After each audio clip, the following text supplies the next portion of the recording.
punch in the back of the head. Rear naked choke for security. Oh, it's Dillon Danis. Of course he's in a fight. It's Dillon Danis. What the fuck is that shoe? The fuck is that shoe he's holding?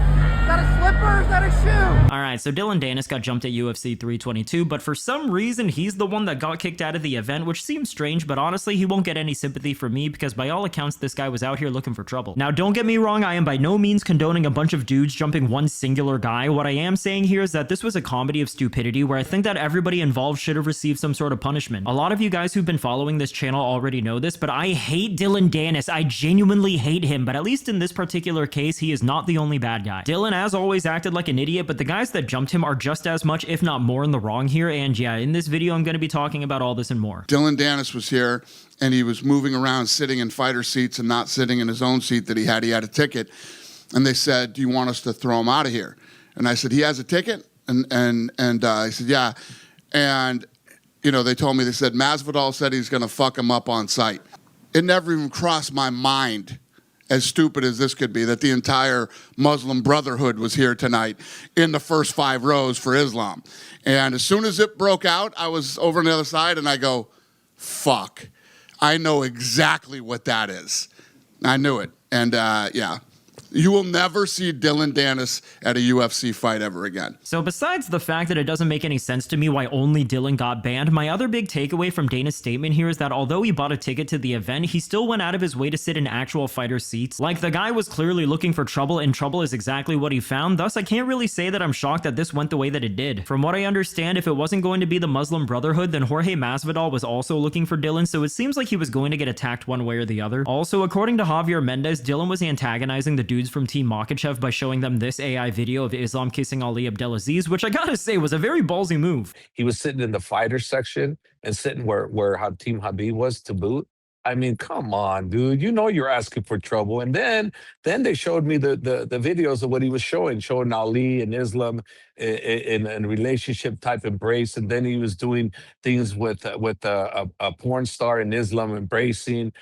And then he's talking crap on other things. I mean, what do you expect when you do that? And you go and you sit where the guys are sitting and you riling them up with big, huge disrespect. Regardless, the guy was sitting in a seat that didn't belong to him. He probably looked for a spot closest to the Muslim guys, and he came prepared with a video to piss them off. This is a textbook case of fuck around and find out, but jumping him was not the right answer. I want to make it clear here, I do not like Dillon Danis at all, but the guys who jumped him deserve to be punished as well. Do I feel bad for Dillon? No, not really. He's a doofus. But if the UFC is going to ban him for being a public nuisance, then there should also be repercussions for the guys who attacked him. And I don't know if Dillon thought that he'd actually be able to hold his own against legitimate fighters, or maybe he's so delusional that he thought nobody would press him, but he was surrounded by people who despise him and he was still trying to rage bait them. And I'm not even talking about just the Muslim fighters. I can't think of a single UFC fighter besides Conor McGregor who actually has a good relationship with Dillon. Just off the top of my head, guys like Jorge Masvidal, Dustin Poirier, Gilbert Burns, Sean O'Malley, and many, many more have all called him out for being a parasite that won't go away. So another TKO that happened later that night, John Pork TKO'd Dillon Danis in the first round. This is how it happened. For some weird reason, Dillon Danis was bent over like this.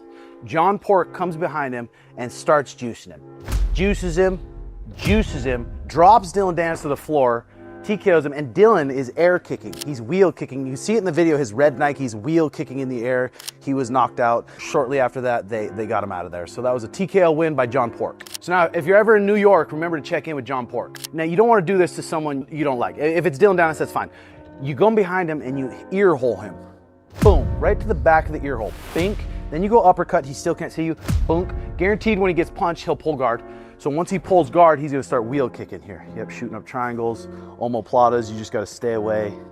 TKO win there for John Pork. I will say that I think it's very telling how poorly other fighters think of Dillon because I genuinely haven't seen one speak up for him, including Conor, who he says is his best friend. There's a saying that goes, show me who your friends are and I'll tell you who you are, and in the aftermath of the assault, Danis has had literally no other fighters come out to support him, and I think that says a lot about all the bridges he's burned throughout his career. Side note, I really don't even understand why people think this guy is entertaining or interesting. He will say one somewhat amusing thing a year, but the other 99% of what comes out of his mouth is the same stuff that he says in every interview that he's ever done. He'll lie to our faces and say that he's trying to get into the UFC. He'll say that he can beat actual UFC fighters even though he ran away from Bellator, and then he'll cope about his pathetic ass performance against Logan Paul by claiming that he didn't even care about winning. I run into Chanko. I'm like, what's up, man? The police is all over me. I go, what happened, brother?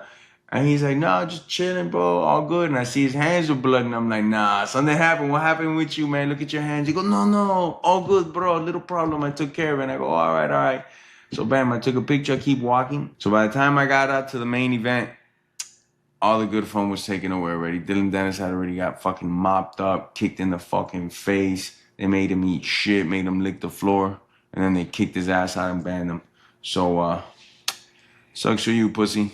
Because I'm not going to hit the fuck your ass up in the crowd. Because I would never fight this guy in a professional setting because he's not a professional. So from all the stories I've been hearing about the brawl, it seems like John Pork himself was the guy who was able to land the most shots on Dillon, and according to those who saw it live, he even dropped Danis to the ground. In an ideal world, it should have just been John Pork going mano a mano with Dillon. I mean, just going back to when Sean Strickland attacked DDP in the crowd, nobody even gave a fuck because it was a simple 1v1. We were literally making memes of that shit the same night, and for lack of a better word, I think it's pretty pathetic that a group of professional fighters jumped a guy that's only slightly more skilled than an amateur level fighter. Like seriously, any of the individual guys that attacked Dillon would 100% beat him in a fight, so the fact that there's videos of some of them picking up chairs, and I've even heard that they stomped on his head while he was on the ground, feels pretty gross. I agree that Dillon is a low-life troll, but at least for me, the moment that Makhachev's team decided to jump him, they lost any moral high ground that they previously had. Last 5 years you talk about someone, when you meet them, как будете должны отвечать за свои слова.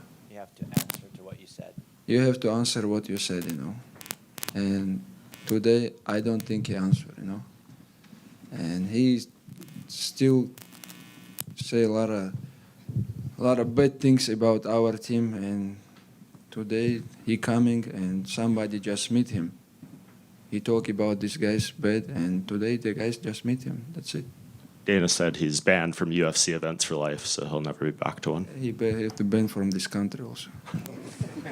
For as much as I dislike Colby Covington, I was 100% on his side when he got jumped by Masvidal and his goons. Colby and Jorge talked a lot of shit back and forth leading into the fight, and when push came to shove, Jorge couldn't do anything in the 25 minutes he was given to legally knock Colby out. Masvidal was an absolute clown for jumping Colby afterward, and I feel the same way about this situation here. Yes, I totally understand that Danis has been harassing Team Muslim since like 2018, knowing full well that the UFC is never going to sign him, which he was probably using as a shield, but honestly, I can never condone a group of men jumping someone. I will say that I'm surprised that this hasn't happened to Dillon sooner, but that doesn't make it okay that it happened now. Not to mention that this is not the first time that we've seen members of this team inciting brawls during an event. I get that Dillon has insulted their religion multiple times, but all I'm saying is if these guys want to fight him over it, then they should challenge him 1v1. The guy sucks anyway, they'll definitely win. Oddly enough, I think that this entire situation can end up benefiting Dillon if he plays his cards right. I'm no expert on the law, but I can't help but feel like this might be a pretty easy lawsuit if he decides to come after John Pork and maybe even the UFC, who knows. And even more simply, Dillon's entire career is kept afloat by saying controversial things or being involved in controversial situations. This is the shit that Danis lives for. He's going to be benefiting from this particular incident for years to come. Besides Makhachev beating JDM, the brawl is the second biggest story to come out of UFC 322. I wouldn't really say that this is all that bad for Dillon. I'm sure he would have preferred to have not been attacked by a group of guys, but when life gives you lemons, you make lemonade. And on that note, I've said this in previous videos, but I really do think it's a shame that Dillon took the path that he took in his career, because he really could have had a respectable career as a fighter while also using the same promotional tactics that he does today. To me, Dillon's a cautionary tale of the dangers of pursuing fame, even if it means foregoing the respect of those around you. The moment that he got a taste of the world's attention, he clearly got addicted to it, and his entire life's purpose since has been trying to cling on to his C-list celebrity status. But the good news for Danis is that the brawl from this weekend is going to prolong his career a little bit longer until he can figure out the next way to keep people talking about him. Anyways, that's the video for today. Definitely let me know what you think about the brawl from this past weekend. Do you think Dillon deserved to get banned, or do you think the punishment was unfair? As always, if you like the video, then like the video, and if you haven't subscribed to the channel yet, please do so. I appreciate you for watching, and I'll see you on the next one. Bye.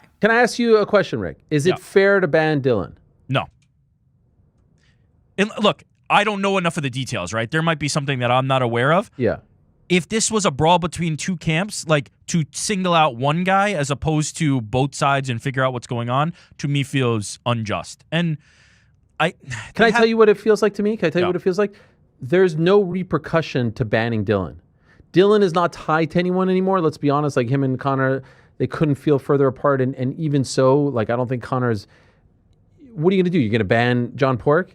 You're going to ban Abu Bakr? Like, what are you going to do? There's repercussions to that, right? It's easier. It's a lot easier to just ban him. And let me be very clear.